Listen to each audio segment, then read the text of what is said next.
Hey everyone, if you love combat sports and anything else with the culture of martial arts, video games, anime, other sports, that's 20% everything else, make sure to hit the like, share, subscribe button to the Drewsperience show, the show that's 80% combat sports and 20% everything else. Today's guest is one of the best guests I've ever had before in the past. When I had my old audio only show, he took the time to come on, gave me some great tips. Today he's back, but now put face to each other of who's who. He's a full-time freelance journalist, a friend, and a mentor to all. The one, the only James Lynch. Welcome to the Drewsperience, James. Hey, thanks for having me on, Drew. Always good to talk to you, and appreciate you having me back on. I appreciate you taking the time. It's always an honor whenever a returnee comes on. That means the most to me. It means that I'm doing something right. Yeah, for sure. No, we had a good conversation last time. I always check out your stuff and everything. So yeah, it's great to be back on. Awesome. So James, obviously you're doing so much lately. So this episode's basically more about for those who really want to get into the content game, to give them some ideas. Because I have people coming to me, I want to start a podcast. I love what you do. How do I do it? And I always like to tell them, just start, just get some episodes out there. But from your experience, whenever someone comes to you, what is something that you tell them so they understand what it's like to be what it takes to be one? So first off, I love talking about this stuff because I don't get to talk about it too often. But to me, it's three things. I think the biggest thing is, like you said, just start, get it out there. Stop trying to be perfectionist. Like I think a lot of people, with anything you do, you're not going to be an expert when you start. You got to just put the time in, put the reps in, and just get whatever content it is. I think also figure out what you like doing. I think there's a lot of people that will try and do too much at once. They'll try and, really spread themselves thin. But if you like doing interviews, if you like doing, analysis, if you like doing, we're talking specifically in combat sports, figure out what it is you enjoy the most, because you want to do something that you like. Don't force yourself to do something that you might not like. It doesn't hurt trying different ththings, but also just sort of double down on what you're good at. So that's sort of the first thing, is like, start today. Don't worry about it. As far as setup, like I always tell people now, it's so cheap to start like an interview or a podcast or anything like that. You can buy a decent UFC, so I'm going with this, a USB microphone, and you can buy like a decent webcam. Most webcams in laptops or PCs are pretty decent. They're about 720p, but you can buy like a 1080p webcam, which is all you need. A lot of people are like, oh, I got to get 4K. No, you don't. It doesn't matter. There's not a huge difference there. No. Just, you can get all that on Amazon for like, less than $100. And once you have that, then you're set. You can do Zoom, you can do StreamYard. There's a lot of different ways. I have a couple of videos on my channel, youtube.com/LynchOnSports, that has sort of videos on like, how to start out and start to do this type of stuff. Cause I get asked this all the time, like you said. So I'd rather show them a video, and it's easier to explain than me over text. So that's the other thing. And the third thing is something that I see all the time, is that it's consistency. Like there's so many people that will like come out strong. Oh, I'm going to do this and this and this. And they do like 6 interviews in a week, and then they disappear for 3 months. That's not a good way to build up a brand. I would say start off slow, do 1 piece of content a week. If you got more than that, do maybe 2 pieces, 3 pieces, whatever you feel you're comfortable with, but just be consistent and try and do things and try and release things around the same time every week, because you want to start building an audience. They want to know when they can expect content. So those are kind of the biggest things. And then the last thing I'll kind of mention is just going with an open mind. No one knows everything. I'm learning things every single day, and I've been at this. We're coming up to 5 years now. I've been doing this full time, and I've been in this industry for over a decade. So to me, it's play the long game. It's not going to come easily. It definitely takes time to build yourself a brand and find a good paying job in this industry. And don't expect to get it right away, and improve. Like, don't think you know it all. Like, get in touch with people you respect. Like, going on social media, going on Facebook or Twitter and saying, what do you think of this, is a huge waste of time for everyone, because the people who are consuming that content aren't the people who are hiring you. You want to talk to people that are established, that know what's going on, know how to get hired, know how to do things. Reach out to them. A lot of people are accessible, including myself. I get DMs all the time, and try and find people that you respect to look over your work. And that's how you can improve. But don't, like, I see so many people do this because they think, oh, well, I'm sure I can find what my audience wants. Well, your audience doesn't matter. They're not the ones paying your bills at the end of the day. Those are kind of the big things I would say if you're just starting off. I agree totally. And the other thing too is, like, some people were like, when I was doing the videos, finally, they said, you got to get this guy on, you got to get this guy on.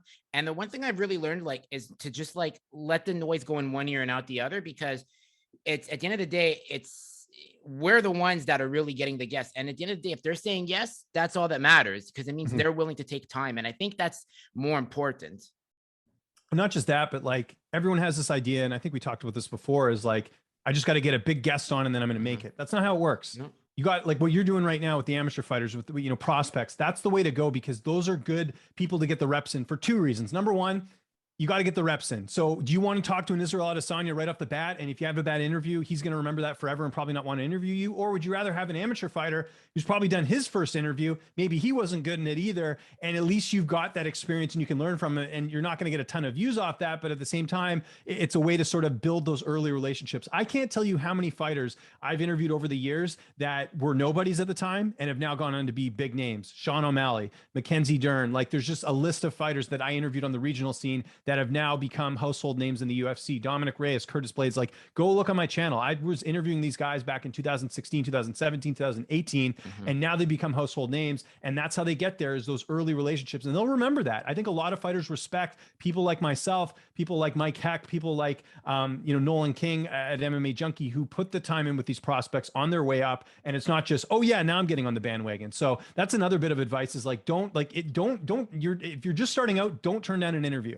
Like I remember this very vividly, and I know she didn't end up being like a mega star or anything, but I remember when I was first starting out, this was just when I was doing audio, like most people, I had someone pitch me and they're like, hey, we got this Canadian fighter. We think she might make it on the Ultimate Fighter, but what do you think? And it was Randa Marcos. And that's an interview I've been able to get like no problem over the years. I know she just recently got released by the UFC, but I was able to interview her for years because I interviewed her when no one knew who she was. And that's one thing that I think is key for a lot of people, is just try and find those. And then I also get people asking me, oh, well, how do I know what prospects interview?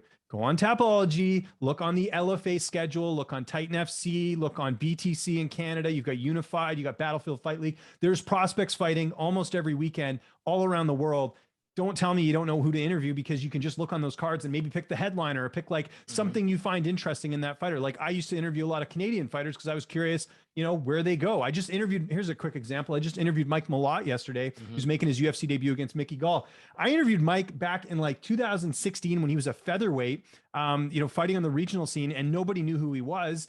And, you know, I reached out to him just recently, and it had been years since we'd done an interview, and he remembered me, and I was able to get the interview, I'm sure, because of that past relationship. So don't think you're too big for the fighters. Just, you know, like I said, just be open-minded when it comes to doing content. And that's the key to success. Always. Cause that happened to me too. Another example that I want to share is, so featherweight champion in ONE FC, Tan Lee, I had him on before anyone knew who he was, like when he was just coming in ONE FC, before they had the ranking system, and now he's the champion. And I had him like when he became the champion after, because of that relationship that formed. So it's super key that like you say yes, like you never want to rush it. And because then the biggest worry that I think that I have is like, and this is why I've changed my shift of just focusing on the up and comers, is you get that one big fish that you want, and then you're like, okay, I'm done with this. I don't really have to post content. And then you're just going to use it as like an Uncle Rico moment, saying, well, back in 2023, I interviewed Kamaru Usman, and yeah. And it's like, okay. And people are like, so you don't want that. You want to keep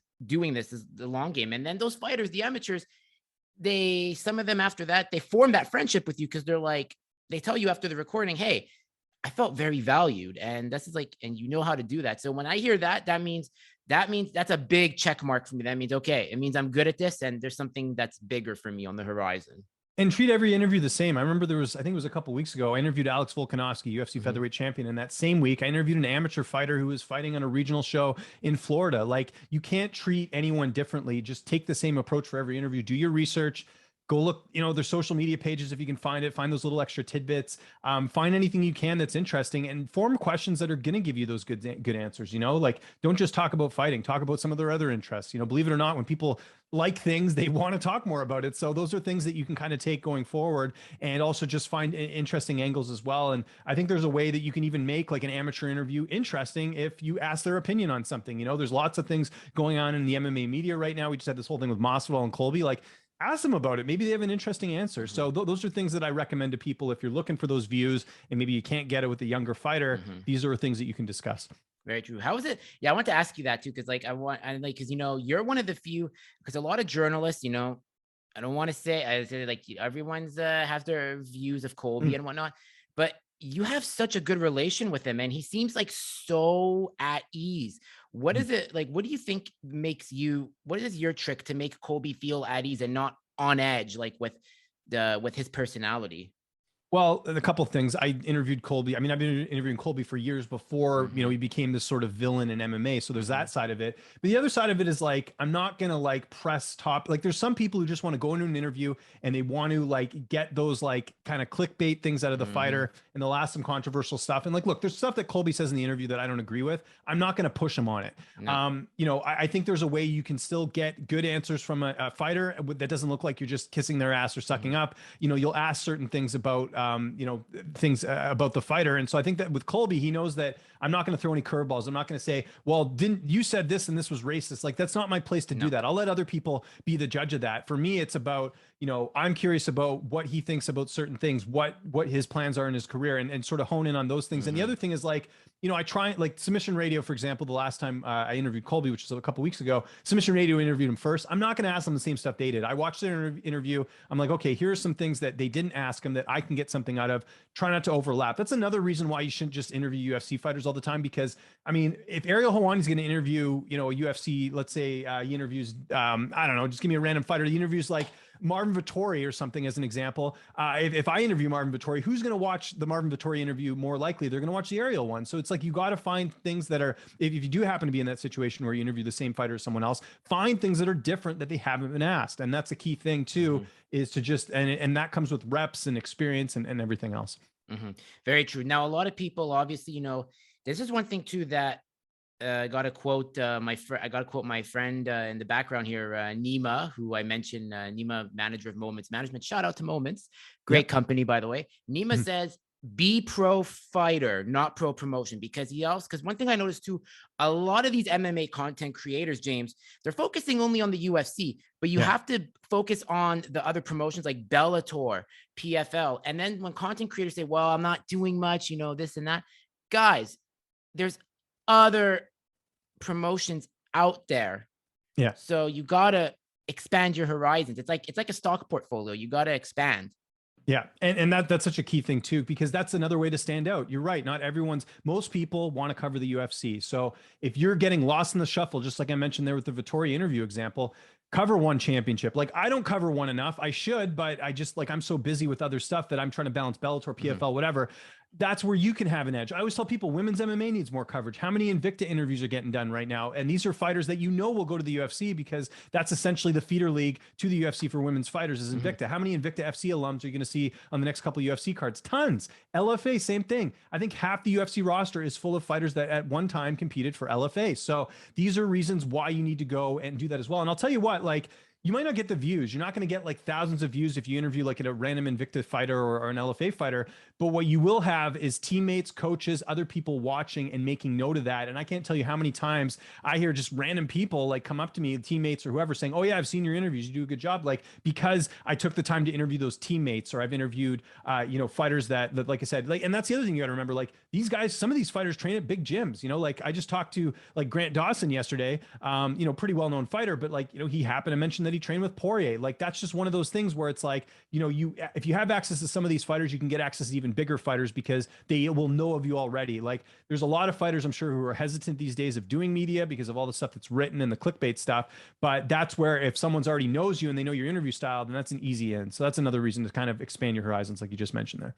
So true. And that's the one thing I love too, because there's also KSW. That's another up and coming. That's like, for those, like, if you're really a hardcore fanatic, like really hardcore, like you watch Bellator, you find ways to watch one. PFL, KSW is another one with double champ Roberto Soldic, who I have a picture with because his striking coach at TriStar and him work together. And I know the striking coach. So it just pays. Like, you really have to. And that's the thing. Like, you don't want to look for clickbait. You really want to value the relationships, because that's the real reward. It's not the views, it's the relationships in the long run. Yeah, views don't get you. Like, I've had plenty of interviews that have done well. I've had interviews that have done terrible, but it's just the point is it's longevity. If you really want to do this, if you want to have longevity, if you want to find paid gigs in this sport or eventually go full time like I am, you got to put the work in, and you got to love it too. Like, that's another thing. I think a lot of these people, they like the clout of being known as an MMA journalist or whatever, but they don't want to put the work in. You got to put the work in. It's like anything in life. You can't skate by, you can't take shortcuts. You have to put the time and the effort in. Just to give a blueprint of a template for those who are going to watch this interview, my schedule is this. I have a full-time job. I work 10 to 6 every Monday to Friday. But when I do my podcast, I make sure to schedule I do my recordings, and I always tell my guests, listen, there might be some recordings coming out before you because it's to get the episodes to marinate. I don't want to put too many episodes out and then you don't get the views you deserve. That's something I always position. So then the guest understands. And that's the key. Because as you said, people come in, they put out too much content, they burn out. For me, the model I have is I try to put 2 episodes out a month, 3 a month. It really depends how I feel, but I try to do that to give the guest like the attention it deserves. They took time to come on my show. I want to take the time so they can feel valued. That's the most important thing. And take time to promote it, like put it out there on all the social media platforms. Like we have all these free marketing tools. Back in the day, you have to take like an ad out in the newspaper to get people's attention. Now you got Twitter, Facebook, TikTok, Instagram. These are all platforms fighters use. They can, hashtags or whatever. People will see this content, and you're right. You got to give time to marinate it, and you can't just dump a bunch of content on YouTube and hope for the best. There's algorithms, there's all these different things that sort of make people want to view your content. So yeah, you're exactly right. And just like you mentioned there, you're giving a modest workload for yourself of 3 a month. Like that's exactly what you should be doing. And because of that, you've been consistent. Like I said, I've talked to so many people. I've seen so many people that are like, 10 interviews this week, and then they just disappear. Oh, I got busy with work and school. Well, you gotta make it a priority, but you got to make it manageable for your own lifestyle. And you got to set realistic expectations as well. I'm not going to become Joe Rogan overnight, but then again, I want to be Joe Rogan, but I got to but you got to dream big, but you got to do consistent. Cause when I interviewed, Bert Kopp's Gym, Joey Birkenbosch, the wrestling coach of Team Musasi, Joey said, dream big, but just be consistent. He said, don't burn out. He's like, you have something that we see. And he's like, that's going to take you far. So, and that's the thing too. It's like when the big names are telling you, say, hey, we see this, we love coming on and we love doing it. As I said, it's more important. It makes you want to find a system that works. So that's why be consistent, but if you're really serious, you're going to find a way. And it's like that for too with martial arts. Like when you're training, like, my karate gym is like an hour and 10 minutes away from me. I have to take public transportation. So I got to find a way to do it. But that's the thing, if you're really devoted, as you say, you find a way in every way. Yeah, exactly. If you want something bad enough, you'll customize your lifestyle to make that work. There's a lot. I mean, people always say, I don't have time. Listen, I got 2 kids. I have a mortgage. I have all these other things going on outside of MMA, and I still do this full time because I've created a schedule where it's not going to burn me out. I'm lucky I can kind of make my own schedule, but I also like prioritize certain things like, okay, I should be doing this right now instead of this. I can do this later. It's not incredibly important. And, it's just about organization. Google Calendar is your friend. If you ever use that, that is like my go-to for booking interviews and everything. Yeah. Same here. I have an iPhone, so I use the iOS, but still calendar. So that exactly. Works. Like today, like I put in my calendar in conversation with James Lynch, put it in, and that helps. And then, on Sunday I have a conversation with, I hope I say his name right, Peter Buist of, you know who I'm talking about? He's I can't remember how you pronounce it, but yeah, I know who you mean. Yeah. Peter, I'm really sorry when you watch this conversation if I butcher your last name. I'm not good with pronouncing names, but yeah, he's coming on, put it in my calendar. And then that way gives me time to prepare an outline. Sometimes you shoot from the hip because if you feel you're going to have a good conversation with the guest, but figure out a way. And as long as you're making the fighter feel valued, and really showing that you did your homework, they like that. And then everyone else notices it. And it trickles down. It's really a trickle down effect of how to become a good content creator. I think another key thing too is don't go word for word on your questions. I do bullet points. I'll write down a couple topics because that way it's not like, so what did you think went, you know what I mean? Like it just doesn't come across as genuine. It's a skill that takes time to develop. Like it's not something you can just do overnight, but I like doing the bullet point format where you can basically, you have these topics you want to get into and then just see where it goes. Maybe they have, because you want to listen to your guests. It's another thing people don't do enough is they don't listen to their guests. And so they'll be like, yeah, and then move on to the next question. But it's like, what if they said something interesting? Maybe expand on that. So these are things you got to keep in mind as well too. And I kind of lucked out too in the sense that, I went to school for television broadcasting. You know, I did internships. I worked in the television industry, so I kind of got the lay of the land in terms of things from a television point of view. A lot of people that are coming up now, they either don't have that education or they don't really know what to do. And so that's where I was lucky, where I kind of knew, okay, these are things you got to learn when it comes to doing actual interviews. But that stuff, again, you can learn over time, but it's just, yeah, it's a valuable skill to have, is to listen to your guest and then ask the right questions. And one other thing that's a pet peeve of mine, got to mention this as well, keep your answers short, or questions short. A lot of people will like try and say a lot in a question to a fighter as a way to like almost brag that they did research. Your audience doesn't care about that. They care about the answer your guest is giving. Bob McCowan, you know him, used to be the dude, the Fan 590 in Toronto. He does his own podcast now. He had a great line that's always stuck with me, is he's like, pretend that whoever is watching your subject knows nothing about fight, like the sport you're covering or the athlete they're covering. They're just a fan going in. Always keep that mentality. So keep the answers short, let them explain as much as they can. And sometimes you get guests that don't give a lot of good answers, but that's where a veteran will come in and have, you know, questions ready to go in case they don't say things that are, you know, exactly very long. And those are things, again, you learn over time. Yeah, like for example, one of the guests that I aim to get on in the future is Yuri Prohaska, but it's not to talk to him about his knockouts of Volkan Ozdemir or Dominic Reyes.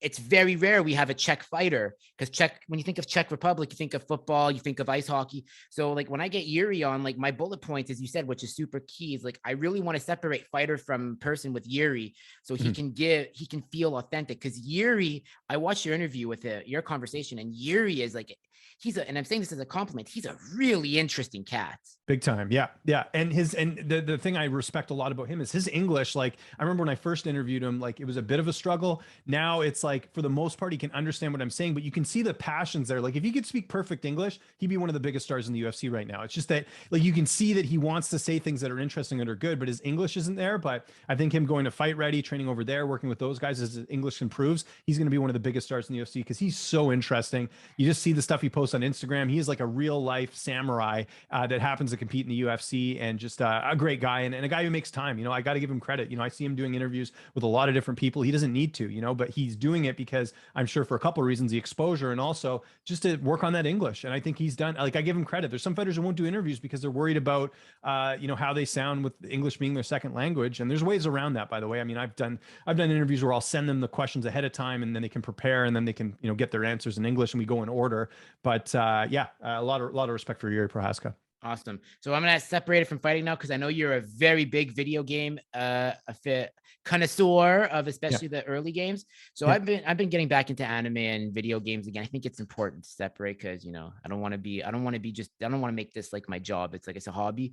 So I got back into video gaming again, and I see, you know about it. So let me ask you, James, Final Fantasy or Dragon Quest when it comes to JRPG? What's your choice? So I didn't play a lot of Final Fantasy back when I was younger. I have played Dragon Quest. I actually played like the Laserdisc game, where like on the arcade, where like you go from different scene to scene. So I probably lean more towards Dragon Quest, but I got a lot of respect for Final Fantasy. I know a lot of people who play it. They're totally into it.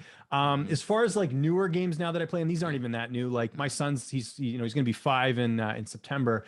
And so I've got him into all the Mario games on the Switch. I love the Switch. I think if you have kids, it's like one of the best things to use. Like we've got him on, he plays Mario Kart. He plays Mario 3D, what is it, Mario 3D, the one where you turn into a cat. I got that Mario game, so we've been playing that together. It's good for him. It helps him, like he can actually play now, which is great. Like I remember before, it's like we were doing Mario Kart, I'd have to do like the steering and he'd do the gas or something. But those are kind of the newer games that they play. And then I love playing my classics, you know, like your Sega Genesis, your Super Nintendo, N64. Like I have a retro system where I can go back and play those old ones. But yeah, I just now, like I've been playing a lot more newer stuff because my son's into it, but I still fit in a little retro gaming time as well too. Totally. And I mean, for me, I have a Switch too. I got one. I play Pokemon because I'm a JRPG kind of guy. That's just me. I can't. One of the best RPG games ever. I want, when my son gets older, I was literally having this conversation with my wife. I want him to play the old Game Boy Pokemon games, because those were so cool. Like it was such a good game back then. Like I played the yellow and the red and whatever one it was. And it's just fun. Like you collect these Pokemon. And listen, anyone going to talk shit on Pokemon on Game Boy, you come talk to me, because it's a great game.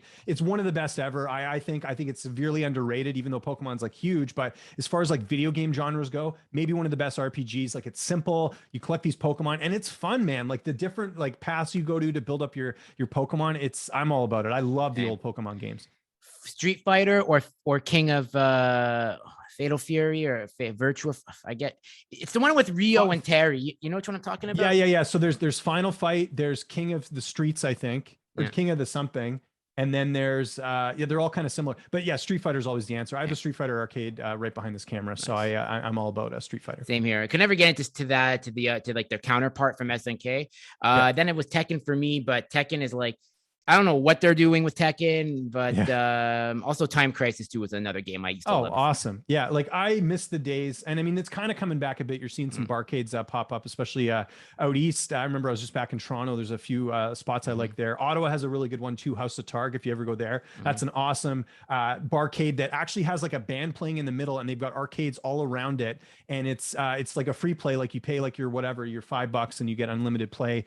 And I remember my buddies and I one night, we just, because they didn't even have like beer holders in the arcade. We just we played X-Men all night, the original arcade game, and we beat the game just because we had all this time to do it. So it's yeah, I love going to the arcade. It's like one of my favorite things. Awesome. Well, James, I know you're really tight on time, so that's where I wanted to conclude it here, because obviously we have to do this again, just maybe in longer format anytime, just because I know you're super busy. Where can people connect with you, because you're so available? But as I said, I want to make sure we can help someone who gets in this game. They have something there. Like, we're giving free knowledge, not this is free stuff that you can't get often. So where can people connect with you? Well, easy is Twitter and Instagram. I have my DMs open on both, at Lynch on Sports. That's LYNCH on Sports, all one word.